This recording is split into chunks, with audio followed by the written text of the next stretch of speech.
Hey, storyteller, have you ever been reading a scene and had to stop in the middle of a conversation because you've lost track of which character was speaking? Dialogue is a crucial part of any story, whether it's fiction, memoir, or an anecdote used in nonfiction. But those same character conversations can ruin the story if readers can't tell who's saying what or to whom. Still, one of the most common questions writers ask me is how we can avoid being repetitive in our writing if, with every other sentence, we're using the word said. Welcome to this week's writer coaching session, where we'll discuss how we can make sure readers can tell which character is speaking or thinking without boring them with all that repetition. I'm Bridget from B Squared Writer Coaching. I'm an author, editor, and your story coach, here to help you make your story powerful, polished, and publishable so you can move readers and help them experience your characters' adventures with maximum emotional impact. First, I have a gift for you just for visiting my channel, the Ultimate Guide to Dialogue Punctuation. In today's session, I'll give you some examples and a brief overview of how to punctuate some basic elements of dialogue, but this guide goes into more depth on the rules and shows you how to format all aspects of dialogue on the page. It also covers some topics we won't have time to address today, like how to format interruptions and broken speech. To download your copy, just click the link in the description or visit b2writercoaching.com. That's the letter B, the number 2, writercoaching.com. And be sure to stick around to the end of the video so you won't miss today's power-up, a super practical action step you can take in the scene you're working on right now. So let's discuss how we can identify who is speaking in a section of dialogue and to whom, as well as dialogue structure and alternatives to the words said and asked. Plus, I have a bonus tip for you, so stick around to the end. In order to use the elements of dialogue effectively, we first need to understand what they are and define a few terms. The first is dialogue attribution. An attribution is the words that identify the speaker of a section of dialogue, whether that is he said or she asked, or a description of the action in which the character's name or some other identifying label is used. There are two basic types of dialogue attributions: tags and action beats. A dialogue tag is some combination of the words said or asked, plus either the character's name or a personal pronoun like he or she, or another identifying label, such as lady, boy, president, anything else that would identify who the speaker is. Here's an example of a dialogue tag. John should be back by now, Sarah said. So we see her dialogue, John should be back by now, but then who's speaking? The Sarah said part is the dialogue tag that identifies that Sarah is the speaker of the sentence. If we use an action beat instead, we identify the character through his or her action by using the character's name, personal pronoun, or identifying label when we describe the action, showing who is doing the action, and this also, since it's in the same paragraph as the dialogue, identifies the speaker as well. Dialogue tags are part of the same sentence as the line of dialogue, while action beats are considered a separate sentence from the dialogue. Here's an example of an action beat. Sarah stared at the clock. Where is he? So the action beat is the first sentence. Sarah stared at the clock. Then her line of dialogue comes after that. Where is he? She's asking the question out loud. Someone else must be in the room because she's speaking this. Though we call this type of attribution an action beat, it can include more than just character actions. It can include body language, interactions with the setting, a character's internal responses, like if the speaker is the viewpoint character, you could use what's happening in the character's body, like if someone's throat's constricting or their stomach rumbles. You can only use this with a viewpoint character, though. The viewpoint character wouldn't know what's going on inside the body of a non-viewpoint character who's speaking, so you wouldn't want to use those there. There is a third type of attribution, which is really just a combination of the first two. It occurs when we combine a dialogue tag, like he said, she asked, with the character's action, such as he said, running his hand through his hair. So the running his hand through his hair is the action combined with the tag he said. Since a tag is included, this is also considered part of the same sentence as the line of dialogue it supports. Here's an example of a combined dialogue tag and action beat. Sarah glanced at the clock and asked, "Do you know what time he'll be back?" So her glancing at the clock is the action part, and then "and asked" is the tag. So as we can see, it is part of the same sentence as the dialogue she says after this. One more term we need to define is direct address. While direct address is not a dialogue attribution, it does identify the person to whom the speaker is talking. Here's an example of direct address. "Hey Sam, what time does your dad's shift end?" In this case, we haven't identified our speaker, but we could. Let's just assume Sarah is asking this question. Now, who is she talking to? We've identified the person as Sam, and you can see we've set that off with commas. We'll talk about that a little bit more in a moment. But sometimes it's very important to identify to whom the speaker is talking, because there may be more than one character in a scene, and we need to know if this person's addressing, like, for example, Sam specifically. We may need to have her say his name. Now that we've identified some of these elements of dialogue and defined the terms, let's talk about how to structure dialogue. First of all, how do we show the words that a character is speaking and make them stand out from the rest of the story? We use quotation marks for this. This may seem really basic, but it's a good reminder. So we always place quotation marks around the words a character is speaking out loud. Now, if the character is thinking something, instead we use italics to show the direct thought. Keep in mind, the only time we would use both quotation marks and italics would be if a character is emphasizing one or two words within their dialogue. So the whole line of dialogue would be in quotation marks, but only the specific couple words that the character is emphasizing would be in italics. I've seen lots of writers try to do both, and that's not correct. Here are a few examples to clarify this. Sarah stared at the clock. "Where is he?" she mumbled. In this first one, she is speaking the words, "Where is he?" So those words are in quotation marks. Sarah stared at the clock. "Where is he?" Notice the "where is he" is in italics. That means she's thinking this. She's not speaking it out loud. She's wondering, but we're not saying she's wondering. There's no need. With the words italicized, we know this is her thought. We can also use what is called an indirect thought or free indirect style, or sometimes a narrative thought. There are several terms for this. What this means is the character is thinking something, but we're not putting it in italics as a direct thought. We're using the narration to show the reader what the character is thinking. This is part of what we call deep point of view, where the reader is completely immersed in the head, in the perspective of the viewpoint character. Here's an example of that. Sarah stared at the clock. "Where was he?" Notice that "where was he" is indicating what she's thinking, but it's doing that in a more indirect way. It's sort of like the narrator is Sarah, and she is thinking that, but we keep it in past tense. In the direct thought, we have to make that present tense, no matter what tense the story is written in.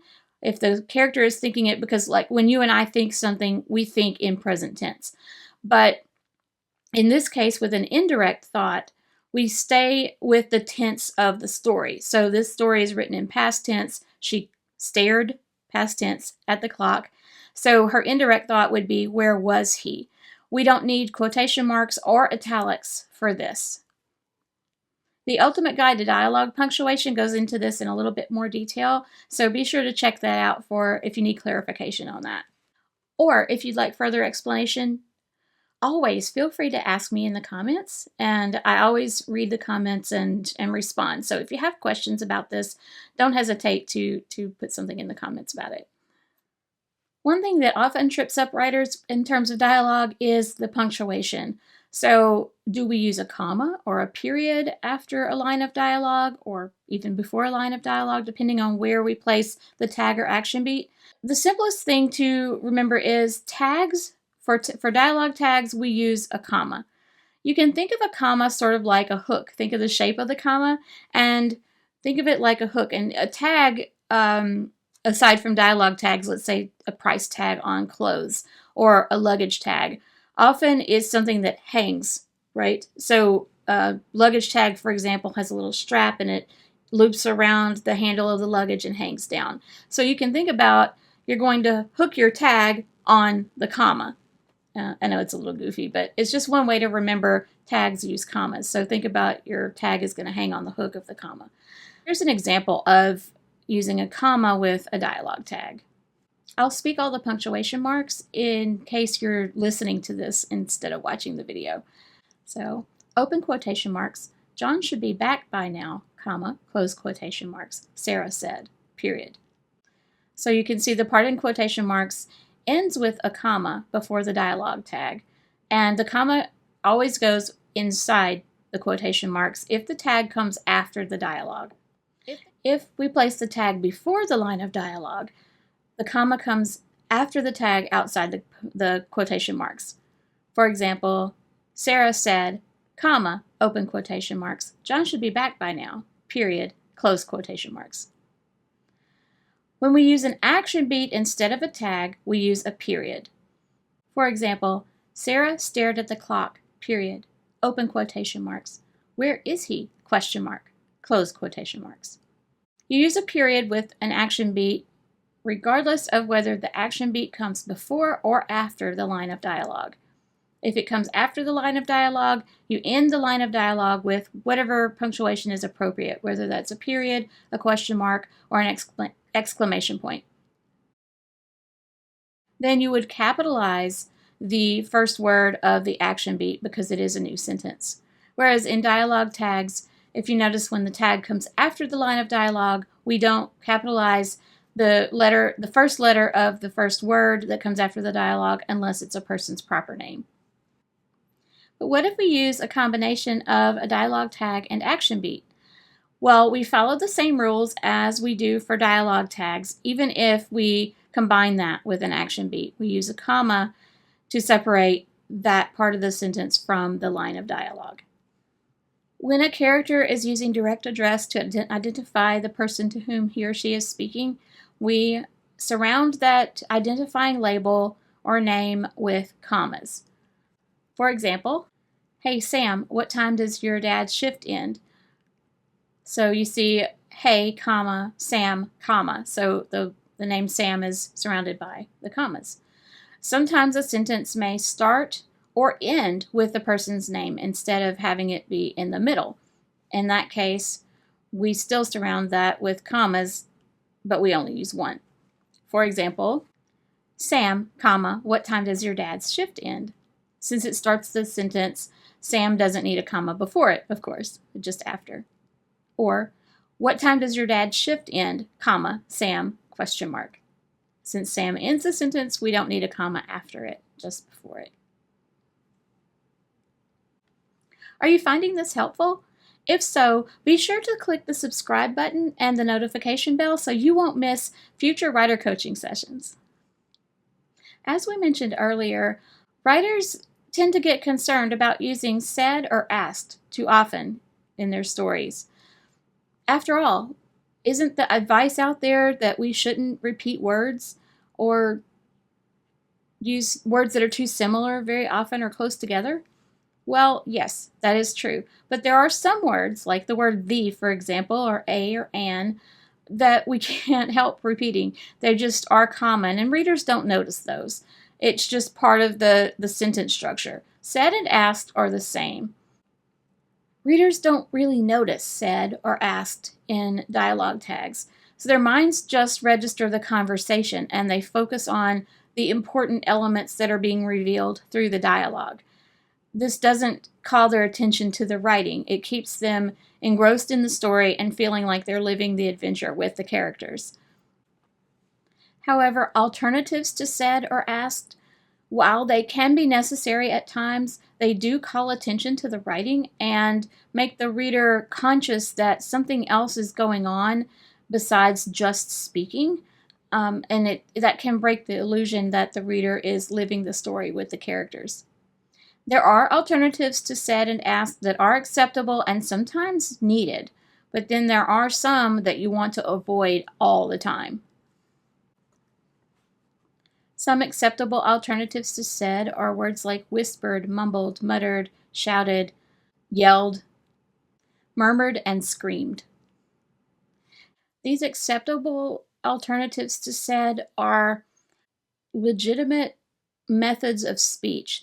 They do involve the change in the either volume or quality of the voice, but they are also words we can use to convey that someone is speaking. Some alternatives to said may be acceptable or semi-acceptable, but they are redundant, so we want to avoid them. And they were more so used in the past, like replied or exclaimed. We usually have no need to say someone replied. If their dialogue comes after someone else spoke in response, the reader knows this is a reply. If one character asks a question, for example, and the other character answers it, we know that answer is in reply to the other character's dialogue. So there's no need to say replied. Also, exclaimed usually goes with dialogue that ends with an exclamation point. This makes the use of exclaimed redundant because the exclamation point and often the dialogue itself will show the reader that the character is exclaiming something. Keep in mind that common writing guideline, show, don't tell, and resist the urge to explain. What are alternatives for said and asked that are not acceptable? Well, these are words that may describe the quality of someone's voice, but are not legitimate methods of speech, such as breathed, rasped, gasped, growled, laughed, and wheezed. How can we tell if a word is acceptable or not as an alternative to said or asked? There is a test we can perform. We can say he blank goodbye.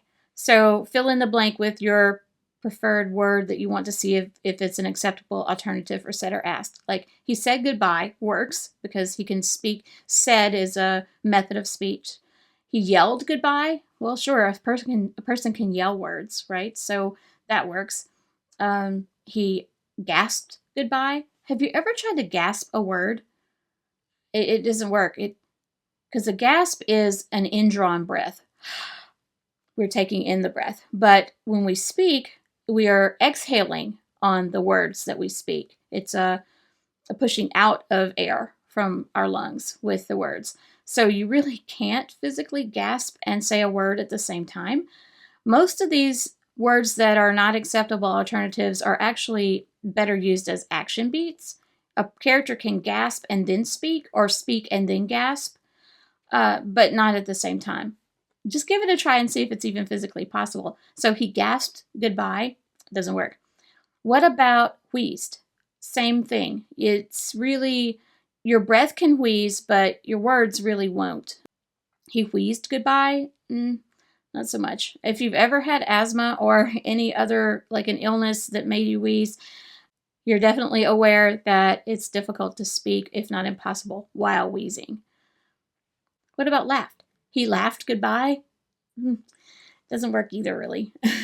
You can laugh, and you can even speak through laughter somewhat, but it's not a method of speech. Usually we would have the character's dialogue and then say, he said, comma, laughing. This shows that he's almost speaking and laughing simultaneously. What about growled? He growled goodbye. That one's a little tricky because we think, well, it is sort of a way of speaking. It's actually not a way of speaking. It's a noise a person can make with their throat and vocal cords. But to growl words, it's difficult. I'm trying to growl. It's like, yeah, my voice is gravelly, but is a growl, right? But growl, I don't know. This is really silly. It makes you feel silly when you try these things, but it's a good exercise to figure out whether that really works or not. You will see all of these used in published books. Just as a warning, Yes, it happens. Will this break your chances of getting traditionally published? Probably not.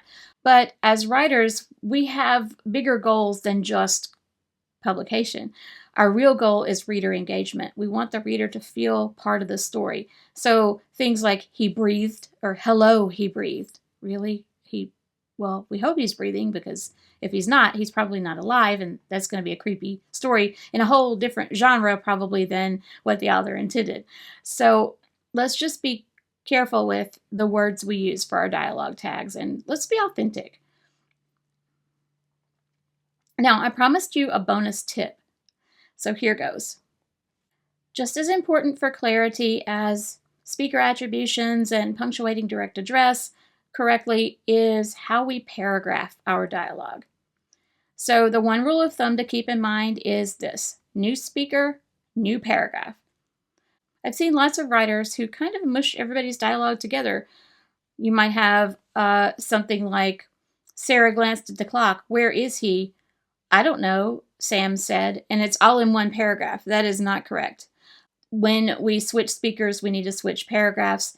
This also includes the actions that the speaker is taking. So if Sarah is speaking and then she does an action, her action needs to stay in the same paragraph with her lines of dialogue.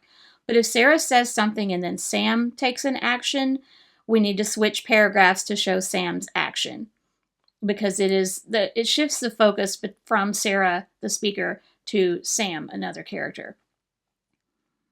If you haven't done so yet, be sure to download your Ultimate Guide to Dialogue Punctuation so you can make sure your attributions and direct address are formatted correctly and readers can follow the conversation without difficulty. For today's power-up, read through the dialogue in the latest scene you've written. Highlight, either with a highlighter or on-screen tools, any alternatives to said or asked that you've used in that scene. Then ask yourself the following questions. Is this an acceptable alternative for said or asked? If so, is it necessary? What is its purpose? And could you accomplish that another way? If it's not necessary to use an alternative, like if we don't need to show that a character is whispering or yelling, then just use said or asked. Once we've done all this and have made sure readers can always tell who's speaking, it's just as important to make sure our characters' conversations sound natural. That's the topic for next week's writer coaching session, so be sure to subscribe and hit the notification bell so you won't miss it. One way we can make sure readers know who's speaking is to give our characters a unique voice. Check out this video to find out how. This video is part of the Polish Up Your Story playlist, linked here, where you can find more tips on self-editing to make your story publishable. It's also included in the Building Blocks of Story playlist, linked in the description. So be sure to check those out, and let's power up your storytelling.